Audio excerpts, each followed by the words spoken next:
Hello everyone, how are you today? Welcome back to Pacific Front channel. Viper or Gripen? I guess it's the question that's on our Filipino brothers' mind right now. Last month, the Philippines' former president approved the purchase of the Philippine Air Force Multi-Role Fighter or MRF program, and two candidates have come out as the finalists. Lockheed Martin F-16 Block 70 or 72 Viper and Saab JAS-39C/D Gripen. Both aircraft have outstanding capabilities and selling points. But which one is the best for the Philippine Air Force? We're gonna discuss it in today's video. Stay tuned. The MRF program is part of Philippines' Horizon 2 Defense Modernization Program that seeks to acquire at least 12 multi-role fighter aircraft for air defense and interdiction roles. Some of the requirements are the aircraft must be 4th gen fighter or higher, and it must be able to integrate with the Philippines' existing radar system. According to News 5 Philippine, former President Duterte has approved 61.2 billion Philippine peso or around $1.1 billion for the purchase. And the Philippine Air Force Chief said that the contract might be signed this year.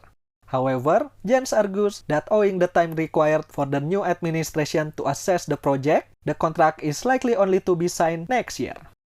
Now let's take a look at the candidates one by one, starting with the F-16. The F-16 Block 70 or 72 Viper is the newest and most advanced variant of the F-16 family.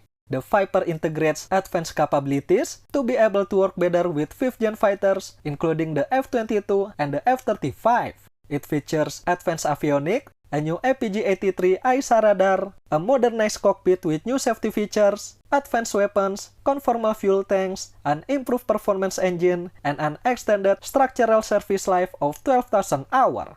Its operational capabilities are also enhanced through an advanced data link, targeting pod, infrared search and track system, precision GPS navigation, and automatic ground collision avoidance system. It can perform various missions including the suppression of enemy air defense or SEAD, air-to-air and air-to-ground combat, deep interdiction, and maritime interdiction missions. As for the weapon systems, Lockheed Martin has certified more than 3,000 carriage and release configuration for the F-16 for more than 180 weapons. It can be armed with a wide range of air-to-air missiles, including AIM-9 Sidewinder, M120 AMRAAM, Python 4, IRIS-T, and many others, as well as air-to-ground missiles, including AGM-65 Maverick, AGM-84 Harpoon, also various unguided bombs and rockets. While the Gripen-CD is a single-engine 4th gen multi-role fighter aircraft. Although it's not the latest variant of the aircraft, the Gripen-CD is the most widely used and the most exported variant with Czech Republic, Hungary, South Africa, and Thailand as the customer. The Gripen, just like its predecessors in the Swedish Air Force, highlights power, efficiency, and flexibility. It has a fast combat turnaround and requires minimal personnel and ground support equipment. The CD variant features Link 16 tactical data link, shared sensor fuse data, embed decision support, and optimized cockpit human-machine interface. It can perform mission in all 3 combat roles, air-to-air, air-to-surface, and reconnaissance. The Gripen CD variant is integrated with a great number of weapons and pods from both US and European companies, from short and long-range air-to-air missiles to air-to-ground missiles and precision-guided bombs as well as unguided bombs. Some notable weapons it can carry are AIM-9, IRIS-T, and Meteor air-to-air missiles, also AGM-65 Maverick, and RBS-15 anti-ship missiles. Although the dimension of both aircraft are more or less similar, it's safe to say that overall, the Viper is superior to the Gripen-CD.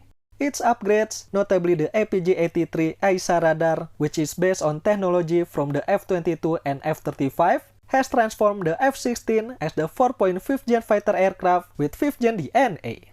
This feature alone makes it comparable or even ahead of the new 4.5th gen fighters in existence today. The Viper's maximum takeoff weight is also greater, allowing it to carry more and much heavier weapons than Gripen. This will be a huge strategic advantage for the Philippine Air Force because they can have more flexibility to conduct their missions. Furthermore, as the most popular fighter aircraft in the world, the spare parts for the Viper are widely available. And because Lockheed Martin also has a share in Korea's T-50 Golden Eagle family, the integration between the FA-50PH and the Viper will be seamless. However, great performance comes with a great price. The F-16 Viper is way more expensive than the Gripen CD. It is reported that in 2019, the US had approached Manila with a proposal for 12 F-16 Block 70, along with a small armament package for about $2.43 billion. But the Philippine Defense Secretary dismissed the offer as too expensive. The end result will also be the same today, with only $1.1 billion budget and overshadowed by the rising global inflation. The chance of the Philippine Air Force to get this aircraft is low, if they have to do it alone.